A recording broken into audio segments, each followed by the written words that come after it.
여러분 반갑습니다. 마가복음 말씀 묵상 시간입니다. 우리가 예수님을 배척하지 않고 온 마음으로 영접함으로써 참된 제자의 삶 살아갈 수 있기를 간절히 소망합니다. 예수님께서 고향에 가셨는데 그 고향 사람들은 예수님을 배척합니다. 그 이유가 뭡니까? 잘 안다는 것입니다. 예수는 목수의 아들이고 또 예수의 형제는 누구이고 예수의 어머니와 예수님의 아버지는 누구이고 다 안다는 겁니다. 그 안다는 그런 착각 때문에 예수님께서 진짜 이 땅에 메시아로 오셨다는 사실을 받아들이지 못합니다. 이건 대단한 역설이죠. 잘 안다는 것 때문에 오히려 진짜 보물을 발견하지 못하는 이 모든 것 참 아이러니지 않습니까? 이런 일들은 오늘날 우리에게도 있습니다. 여러분, 우리가 가장 쉽게 평가절하되고 우리의 모습이 무시되는 장소가 어디입니까? 가정입니다. 가정에서 사실 가족 구성원이 너무 편하다는 이유, 또 내가 너무 잘 안다는 이유로 나의 아빠, 또 나의 엄마, 또 때로는 부모는 나의 자녀, 그리고 자녀들끼리는 서로의 형제지간에 소중함을 모릅니다. 귀한 보물 같다는 생각을 못합니다.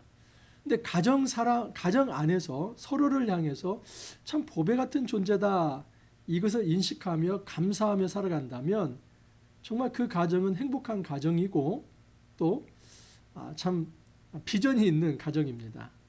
교회 공동체도 마찬가지입니다. 여러분, 목회자가 가장 무시받기 쉬운 데가 어디입니까? 자기 교회입니다. 아무리 설교를 해도 듣지 않습니다. 제가 이렇게 매일 묵상 해설을 올려도 교우들 중 몇몇은 아마 안 들을 것입니다. 역설이죠. 오히려 외부에 있는 이 교우들이 더 내일 어떤 말씀을 주실까, 또 오늘은 어떤 말씀을 주실까, 그리고 혹시라도 제가 좀 아파서 이 말씀을 못 올리면 바로 문자나 뭐가 옵니다. 목사님 어디 아프십니까? 근데 교우들은 몰라요. 오늘 말씀 묵상이 올라갔는지 안 올라갔는지도 몰라요. 역설이죠. 2000년 전 예수님이 당하신 일이기 때문에 새로울 것은 없습니다. 모든 사역자들이 사실은 감수해야만 하는 일일지도 모릅니다. 여러분, 우리는 이런 우에 빠져서는 안 됩니다. 너무 가깝다는 이유로, 또 내가 잘 봐왔다는 이유로, 함께한 시간이 오래되었다는 이유로 상대의 그 진가를 알아보지 못하고 그 속에서 우러나오는 메시지들을 내가 좀 안다는 것 때문에 받아들이지 않는다는 것은 너무나 억울하고 또 안타까운 일입니다. 여러분, 우리 삶 속에서 정말 우리가 어떻게 예수 제자로 살아갈 수 있을지, 그것은 예수님의 노력뿐만 아니라 우리의 노력도 필요하다는 겁니다. 이것이 서로 맞아야만 합니다. 하나님의 은혜가 막 미치려고 할 때, 하나님의 은혜의 광선이 막 내려가려고 할 때 우리가 커튼을 치고 그냥 나오지 않으려고 한다면 그 은혜가 들어가지를 못합니다. 최소한 창문을 열고 커튼을 열고 그 빛이 들어오도록 최소한의 마음의 문을 열어야 그 사람이 예수제자의 삶을 살아갈 수 있습니다. 자, 오늘 말씀 이제 예수님께서 고향에서 배척받는 말씀인데, 이 역설적인 아이러니한 말씀을 통해서 우리가 어떻게 예수제자의 삶으로 살아가야 할지를 한번 생각해 보기를 원합니다. 예수께서 거기를 떠나사 고향으로 가시니 제자들도 따르니라. 안식일이 되어 회당에서 가르치시니 많은 사람이 듣고 놀라 이르되 이 사람이 어디서 이런 것을 얻었느냐? 이 사람이 받은 지혜와 그 손으로 이루어지는 이런 권능이 어찌 됨이냐? 이 사람이 마리아의 아들 목수가 아니냐? 야고보와 요셉과 유다와 시몬의 형제가 아니냐? 그 누이들이 우리와 함께 여기 있지 아니하냐 하고 예수를 배척한지라. 너무나 역설적이죠. 우리는 그렇게 생각합니다. 우리가 정말 2000년 전에 태어났더라면, 그것도 이 갈릴리에서 태어났다면, 나사렛 근방 가버나움에서 우리가 좀 태어났더라면 그 예수님을 볼 수 있었을 텐데, 그 현장을 목격하며 예수님을 좀 만나볼 수 있었을 텐데 그럴까요? 정말 그럴까요? 2000년 후에 사는 우리가 복될까요? 아니면 그때 2000년 전에 1세기 당시에 예수님 시대에 살았던 사람이 복될까요? 1세기 사람도 복되고 우리도 복되죠. 생각하기 나름입니다. 그런데 여러분 1세기 사람이라고 해서 다 예수님을 받아들인 게 아닙니다. 그것도 정말 그 고향에서 예수님의 그 성장하는 모습을 봐왔던 사람들, 어찌 보면 이 사람들이 더 은혜를 받아야 하는데 이 사람들이 예수님을 배척합니다. 이유가 뭡니까? 안다는 겁니다. 이 사람이 마리아의 아들 목수가 아니냐. 예수님의 직업도 알고 예수님의 어머니가 누구인지도 알고 야고보와 요셉과 유다와 시몬의 형제가 아니냐. 예수의 이 동생들, 그들 우리가 다 알고 있다. 그 누이들이 우리와 함께 여기에 있지 아니하냐 하면서 예수님을 현상적으로 안다는 것 때문에 그 이면에 있는 예수의 메시아성을 받아들이지 않는 것, 정말 아마 이 인류의 몇 안 되는 이 역설, 패러독스일 겁니다.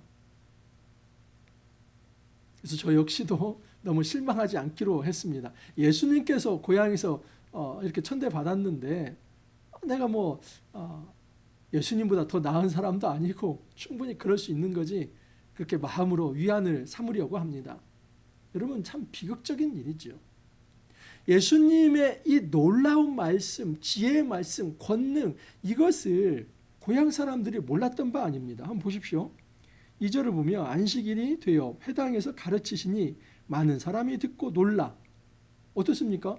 놀라는 것까지는 같습니다. 이 사람이 어디서 이런 것을 얻었느냐? 이 사람이 받은 지혜와 그 손으로 이루어지는 이런 권능이 어찌 됨이냐? 그러니까 예수님의 말씀의 지혜와 그분의 이적의 권능을 다 목도했습니다. 지금 예수님께서 그 고향에 와서 이런 일을 행하지 않은 것이 아니라 행했습니다. 그런데도 받아들이지 못한 것은 예수님께서 말씀을 이 고향에서는 덜 전한다든지 또는 이 고향에서 지금 권능을 행하지 않는다든지 이게 아니라 행했는데도 받아들이지 못한다는 것은 그 고향 사람들이 너무나 예수님을 익숙하게 알아왔다 하는 것을 주장하는 것입니다. 우리는 우리가 가지고 있는 이 편견과 고정관념이 있습니다. 사실 이 편견이라는 것이 왜 생겨납니까? 고정관념이라는 게 왜 생겨나는 겁니까? 내가 지금까지 봐왔던 것, 그것과는 다른 것을 받아들이지 않는 태도입니다. 여러분 예수님의 이 공생애와 사생애는 완전히 다르죠? 다릅니다. 이 공생애 이전에 사생애 동안의 이 기록이 성경에는 많지 않습니다. 12살 때 성전에 올라가서 그 성전의 지도자들과 율법을 가지고 토론한 거 이 정도? 그 예수님의 소년 시절이 그렇게 많이 나타나지 않습니다. 그게 성경에서는 그렇게 중요한 문제가 아니기 때문에 나타내지 않은 것입니다. 예수님에게 있어서 중요한 부분은 30세 이후의 공생애입니다. 예수님께서 세례를 받으시고 또 이 사단에게 광야에서 시험을 받으시고 천국 복음을 전하시며 말씀을 전하시고 그리고 병든 자를 고치시고 귀신을 쫓아내며 그리고 공생의 끝에 십자가를 주시고 부활하신 것, 이것이 굉장히 중요한 구속사건입니다. 이 3년의 사건. 그래서 이 3년의 사건을 위해서 사실은 그 이전에는 빌드업을 하는 건데 이 빌드업 과정에서 특별한 말씀 전파 사역이 없었고 또 이제 이적도 그렇게 없었고 그러면서 너무나 정말 이 공생의 이전과 이후가 달라진 모습을 보면서 못 받아들이는 겁니다. 그것은 관성의 법칙이 작용한 겁니다. 그냥 예수님의 공생의 이전만을 보면서 거기에 머물고 싶은 겁니다. 내가 봐왔던 사람은 이런 사람인데 여기서 변화된 예수님을 받아들이기 싫은 겁니다. 이 영적인 관성이 지금 작용이 되어서 내가 보고 싶은 것만 보고 싶고 도저히 내가 봐왔던 것을 넘어서는 것은 아예 눈 감고 귀 막고 그냥 받아들이지 않겠다는 이런 태도입니다. 이것만큼 안타까운 일이 어디 있습니까? 그냥 지리적으로 환경적으로 놓고 볼 때 가장 은혜 받아야 할 사람이 누구입니까?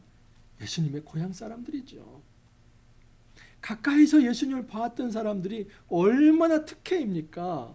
그건 특권 아닙니까? 2000년 전에 무슨 아랍에 있었던 것도 아니고 2000년 전에 팔레스타인, 그것도 유대 지방이 아니라 갈릴리 나사렛 근처에 있었던 이 사람들은 그곳에 태어난 것만으로도, 그 시대에 태어난 것만으로도 특권층 아닙니까?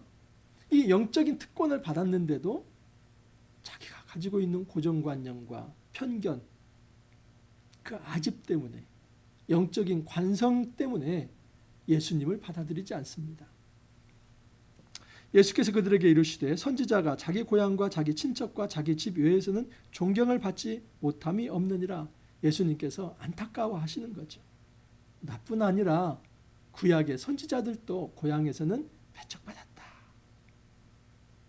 그래서 예수님께서는 거기서는 아무 권능도 행하실 수 없이 다만 소수의 병자에게 안수하여 고치실 뿐이었고, 이것은 예수님께서 고향에서 어떤 능력도 행하지 않고 어떤 말씀도 행하지 않았다, 그거 아니죠. 왜냐하면 여러분, 예수님의 1차 사역이 어디에서 이루어집니까? 다 갈릴리 지방입니다. 갈릴리 지방으로 그냥 가버나움에서 또는 그 코스를 건너가지고 또 거라사 이방 지역까지 갈릴리 북쪽, 남쪽, 동쪽, 서쪽, 주로 이 갈릴리 호수 주변에서 모든 사역이 이루어진 겁니다. 그러니까 예수의 모습을 못 봤다고 하는 것은 말도 안 되는 것이죠. 여기서 지금 예수님께서 아무 권능도 행하실 수 없다, 소수의 병자에게 안수하여 고치실 뿐이었다 하는 것은, 아무리 예수님께서 이처럼 귀한 능력을 그리고 말씀을 전하시려고 하지만 받는 자의 태도가 바르지 않다면 그 사람은 은혜를 받을 수 없다는 것을 말하려고 하는 것입니다. 그래서 그들이 믿지 않음을 이상히 여기셨더라. 이에 모든 촌에 두루 다니시며 가르치셨다 합니다. 여러분, 받아들이지 않으면 예수님은 떠나십니다. 예수님을 마음으로 영접하기 위해서 문을 열지 않으면 예수님은 그곳에 머물지 않습니다. 떠납니다. 언제까지나 예수님께서 여기에 계시고 우리를 향해서 복음으로 초청한다, 그렇게 안신탕 드시면 안 됩니다. 지금 내가 예수님의 말씀을 듣지 않는다면 예수님은 떠나실 수 있다는 경각심을 우리는 가지고 있어야만 합니다. 자, 예수님께서 이제 12제자에게 자신의 사역을 맡기시고 위탁하십니다. 12제자를 부르사 둘씩 보내시며 더러운 귀신을 제어하는 권능을 주시고 명하시되 여행을 위하여 지팡이 외에는 양식이나 배낭이나 전대의 돈이나 아무것도 가지지 말며 신만 신고 두벌 옷도 입지 말라 하시고, 예수님께서 이제 자기의 사역을 제자들에게 맡깁니다. 여러분, 12제자를 파송하시면서 하나의 수칙을 줍니다. 그건 뭐냐면 여행을 위하여 지팡이 외에, 그러니까 아주 필수적인 이 지팡이 외에는 양식이나 배낭이나 전대의 돈이나 아무것도 가지지 말라. 이거 너무 심한 거 아닙니까? 전도 여행을 가면 며칠 밤을 묵을 수도 있고, 그런데 양식도 취하지 말라? 돈도 가지지 말라? 어떻게 하라는 겁니까? 다른 본문에 의하면 어느 집이든 들어가서 평안을 외치라는 겁니다. 그래서 그 평안을 받아들이면 그곳에서 계속 머물러서 말씀을 전하라는 겁니다. 이것이 예수님의 방식입니다. 예수님 역시도 고향에서 만약에 그들이 예수님의 말씀을 받으면 계속 머물러서 그곳에서 말씀을 전했을 것입니다. 하지만 그들이 받지 않았기 때문에 다른 데로 떠나십니다. 제자들에게도 마찬가지입니다. 복음을 전하되 받아들이면 그곳에서 평안을, 축복을 전하고, 만약에 그들이 거부한다면 신을 벗고 발에서 먼지를 털고 나와라 라고 말씀을 합니다. 또 하나, 이 전도 사역을 오직 예수만을 의지하면서, 하나님만 의지하면서, 성령의 능력을 의지하면서 이 일을 행하라는 겁니다. 제사보다 제밥에 더 관심을 갖지 말라는 것입니다. 우리 사역자들이 가져야 할 그 중요한 말씀입니다. 우리가 사역을 하면서 어떤 다른 데 욕심을 두지 말라는 겁니다. 내가 이 사역을 통해서 뭔가 더 부수적인 이익을 얻으려고 노력하지 말고 말씀을 전하는 것 자체의 기쁨을 누리며, 그리고 말씀을 전할 때 모든 필요한 것들을 하늘로부터 공급해 주실 거다 하는 것을 믿으라는 겁니다. 하나님 어떻게 공급하십니까? 것들을 통해서. 낯선 곳에 가더라도 그 낯선 곳에서 너희들을 먹여주고 너희들을 재워줄 그 집이 있을 것이다. 그 손길이 있을 것이다. 그거 의지하면서 가라는 겁니다. 또 이르시되 어디서든지 누구의 집에 들어가거든 그곳을 떠나기까지 거기 유하라. 어느 곳에서든지 너희를 영접하지 아니하고 너희 말을 듣지도 아니하거든 거기서 나갈 때 발 아래 원지를 떨어버려 그들에게 증거를 삼으리라 하시니 하나님 나라가 이렇게 이루어지는 것입니다. 하나님 나라는 복음 전파를 통해서 이루어지는데 그 복음 전파를 받아들이면 그곳이 하나님 나라가 될 것이지만 그 복음을 받아들이지 않으면 신을 벗어버리고 발에서 먼지를 떨어버리고 나오라는 겁니다. 그곳은 하나님 나라가 임할 수 없다는 겁니다. 12절 보면 제자들이 나가서 회개하라 전파하고 많은 귀신을 쫓아내며 많은 병자에게 기름을 발라 고치더라. 회개하라 전파하고 많은 귀신을 쫓아내며 병자를 고친 것 다 누가 한 것입니까? 예수님이 한 것입니다. 예수님은 이 모든 사역, 복음 전파 사역과 귀신을 쫓는 사역과 병 고치는 사역을 제자들에게 위임했습니다. 그리고 이 사역은 오늘날도 우리 목회자들에게 위임된 것이고 모든 말씀 사역자들에게 위임된 것입니다. 그러므로 이 전통에 따라서 하나님 나라 복음을 전파해야만 합니다. 여러분, 예수님을 우리가 너무 잘한다는 것 때문에 예수님을 배척하는 이런 바보 같은 짓을 하지 않기를 바랍니다.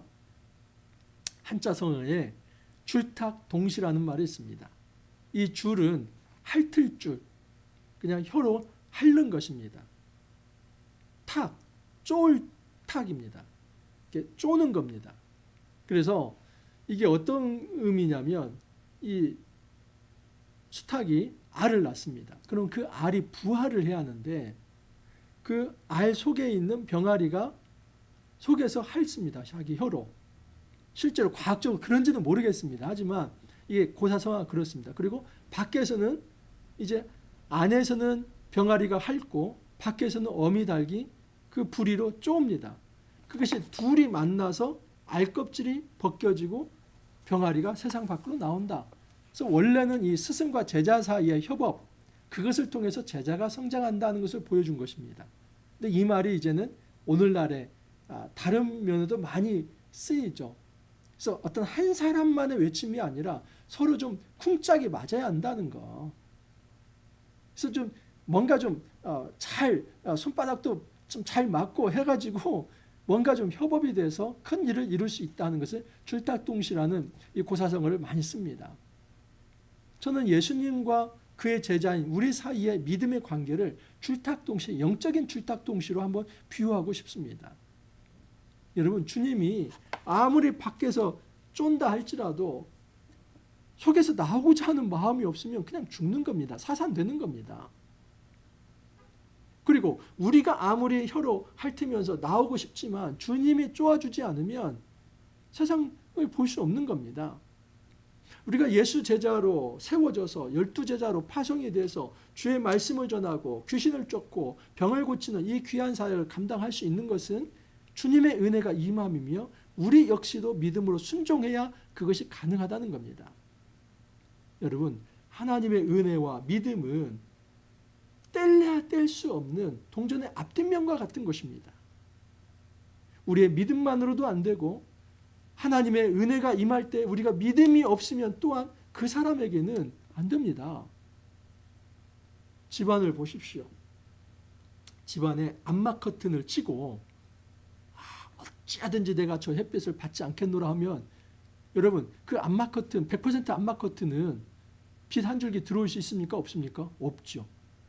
밖에는 대명천지이고 그 따뜻한 빛이 햇살이 있다 할지라도 내가 우리 집안에 암막 커튼을 딱 쳐서 그 빛을 막아버리면 그 집안에는 어둠입니다. 깜깜한 어둠입니다. 겨우 내가 촛불 하나 켜면 그 촛불만큼의 빛으로 밝다, 이걸로 살아간다, 이거죠. 바보 같고 어리석은 짓입니다.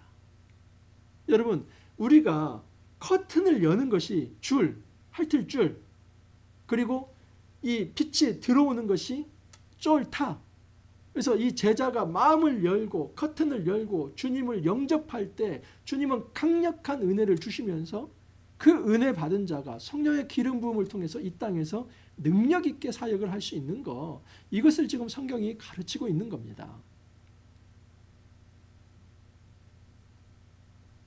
우리가 믿음으로 주 앞에 나아가길 바랍니다. 그리고 신뢰할 수 있기를 바랍니다. 나의 이 믿음을 주님은 배신하지 아니하고 성령으로 기름 부음으로 응답하여 주실 것이다. 하나님은 지금도 두 팔을 벌리시면서 내게로 오라. 그러면 내가 기름 부어서 너희들을 새롭게 할 것이다. 우리의 믿음과 하나님의 은혜가 만나기를 바랍니다. 그러면서 우리 안에 진정한 거듭남의 역사가 있기를 바라고 우리가 예수님께 위탁받은 이 귀한 사역을 해나갈 수 있기를 바랍니다. 이런 교회 안에서도 목회자와 성도 간에 이 줄탁동시가 있었으면 좋겠습니다. 목회자는 이 성도들에게 어찌하든지 말씀을 잘 전해주려고 하는 노력이 있어야 하고, 성도들은 그 마음을 열고 말씀을 받고자 하는 태도가 있어야만 합니다. 그러면 공동체는 엄청난 이 새로운 공동체로 거듭나게 되어 있습니다. 근데 이것이 되지 않으면 어떤 한편만의 노력으로는 공동체가 새로워질 수 없습니다. 이 영적 줄탁동시의 역사가 오늘날에도 아름답게 일어날 수 있기를 간절히 소망합니다. 이렇게 기도합니다. 주님 감사합니다. 오늘 말씀 속에서 예수님이 이 땅에 메시아로 오셨지만 고향 사람들은 배척한 모습을 보게 되었습니다. 아무리 주님께서 은혜를 베풀고자 하지만 마음의 문을 닫고 배척한다면 은혜가 임할 수 없다는 것을 알게 되었습니다. 주님, 이 땅에서 우리가 예수님을 잘 안다는 지식 자랑으로 인하여 오히려 예수님을 배척하는 이런 우를 범하지 않게 하옵소서. 주님, 우리가 예수님 앞에 믿음을 보이고 주님은 은혜로 임하여서 이 땅에서 정말 저희들이 주 예수 그리스도의 제자의 삶을 잘 살아갈 수 있도록 주님 이끌어 주옵소서. 예수님의 그 복음 전도의 사역, 예수님의 죽기와 치유의 이 사역이 우리 안에서도 잘 일어날 수 있도록 하여 주셔서 이 하나님 나라가 온전히 이 땅에서 잘 뿌리내리고 정착될 수 있도록 주님 이끌어 주옵소서. 감사하옵고 예수님 이름으로 기도하옵나이다. 아멘. 여러분, 이제 2월이 거의 이제 또 지나가고 있습니다. 이번 한 주도 훅 지나갔습니다.